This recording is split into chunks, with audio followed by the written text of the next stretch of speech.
BJP का प्रत्याशी लड़ेगा तब मजबूती से लड़ेगा कि सुभाषपा का प्रत्याशी लड़ेगा तब? बीजेपी का सिंगल लड़ेगा तब मजबूत। जो स्थिति लोकसभा चुनाव में रही है ओम प्रकाश जी के लड़के की, वही स्थिति सदर में भी रहेगी। सुभाषपा में पूरी पब्लिक सपोर्ट नहीं कर पाएगी। बने हुए हैं। लोकसभा में देखा था आपने ओम प्रकाश का भाषण, कितना अपशब्द का प्रयोग किया था उन्होंने सबका। लेकिन अशोक सिंह जी का संबंध हम जहां तक जानते हैं पिछले 20 वर्षों से। जनता अब क्या चर्चा कर रही है, थोड़ा सा हो जाए, क्या माहौल है इस बार का सदर में? उपचुनाव का कयास लगाया जा रहा है, अभी बातें फाइनल नहीं हुई हैं। वैसे रविवार को ताला खोल करके और उनकी मतलब खत्म कर देना है, तो ये लग रहा है कि मतलब चुनाव होगा। क्या लग रहा है आपको, अगर होता है तो क्या चर्चा है जनता के बीच में? जनता के बीच में चर्चा है कि जो अच्छा लड़े, जो विकास करे, उसी को वोट दिया जाए, उसी को सपोर्ट किया जाए। अभी तक का सदर में विकास कैसा रहा है? अभी कुछ समझ में नहीं आया हमको। 25 साल में विकास कुछ समझ में नहीं आया। कुछ समझ में नहीं नहीं है।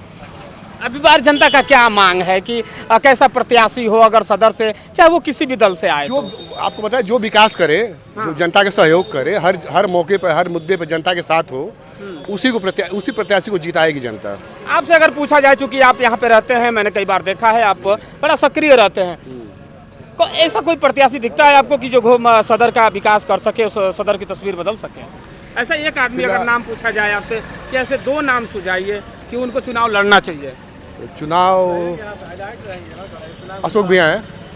अशोक भैया चुनाव लड़े हैं। चुनाव लड़े अशोक सिंह अशोक सिंह को अरुण राजभर ने कहा है कि मुख्तार के आदमी है। इस बयान से कितना बदलाव हुआ है, कितने बयान से क्या असर पड़ा है? अरुण राजभर ने कल माफी भी मांगी है। अच्छा। कल हमारे एक पत्रकार हैं श्रीराम जायसवाल जी, वो एक बैठक में बैठे हुए थे, तो बात चल रही थी, तो अगर उन्होंने, उनकी वर्डिंग बता रहा हूँ, उन्होंने कहा कि अगर हमारी बात से जनता को कोई तकलीफ पहुंची हो तो उसके लिए हम क्षमा प्रार्थना। क्या ऐसे बयानों से बचना चाहिए नेताओं को? एकदम बचना चाहिए, एकदम बचना चाहिए। क्या अगर इस बयान से, अगर इसी तरह से अगर बयान आते रहे आने वाले समय में, उपचुनाव पे कितना असर पड़ेगा बीजेपी को? असर पड़ेगा। बीजेपी यहाँ पे सदर सीट की बात करेंगे, ये बीजेपी का प्रत्याशी लड़ेगा तब मजबूती से लड़ेगा कि सुभाषपा का प्रत्याशी लड़ेगा तब? बीजेपी का सिंगल लड़ेगा तब मजबूती से लड़ेगा। बीजेपी का सिंबल लड़ेगा तो मजबूती से लड़ेगा। सुभाषपा में क्या दिक्कत है? सुभाषपा में पूरी पब्लिक सपोर्ट नहीं कर पाएगी। पूरी पब्लिक सपोर्ट नहीं करेगी? नहीं। क्यों? ओम प्रकाश राजभर अच्छे खासे मंत्री हैं, जैसा पार्टी के साथ बने हुए हैं। लोकसभा में देखा था आपने ओम प्रकाश का भाषण, कितना अपशब्द का प्रयोग किया था उन्होंने सबके लिए, तो गलत संदेश। मतलब उनके भाषा शैली से मतलब लोग बिदक गए थे उनसे, थे।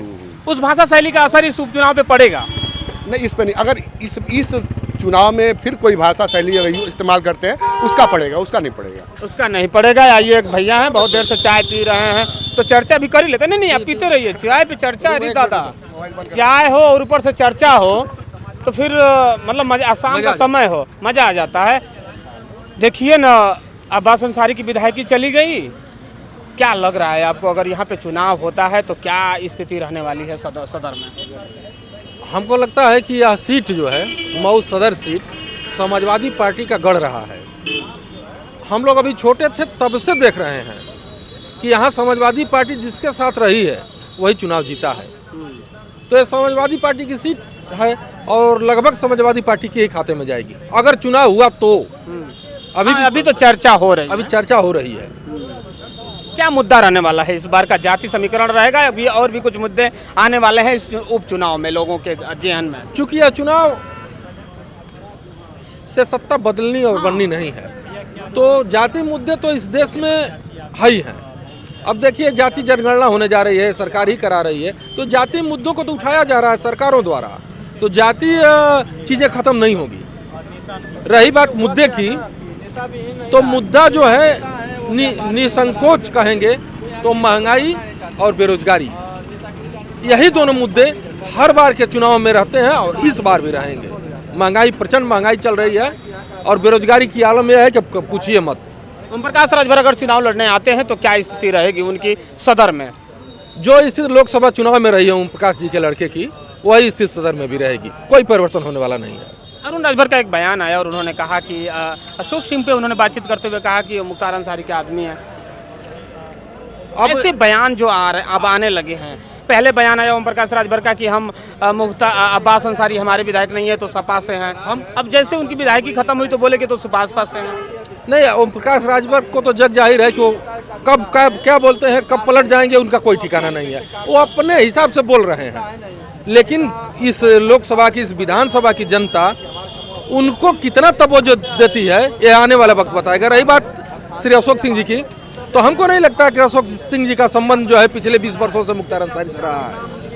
यह चुनावी स्टंट हो सकता है उनका, लेकिन अशोक सिंह जी का संबंध हम जहां तक जानते हैं पिछले 20 वर्षों से कहीं नहीं रहा है उनका। सदर में सबसे मजबूत कौन है, सपा बसपा में अगर देखा जाए और बीजेपी में? निसंदेह समाजवादी पार्टी सदर में सबसे मजबूत पार्टी है। अगर उपचुनाव हुआ तो समाजवादी पार्टी जिसके साथ रहेगी वही चुनाव जीतेगा। तो देखा भैया हैं हमारे साथ, आइए और भी लोग हैं, इनसे भी बतिया लेते हैं और जानते हैं। कट कर लो।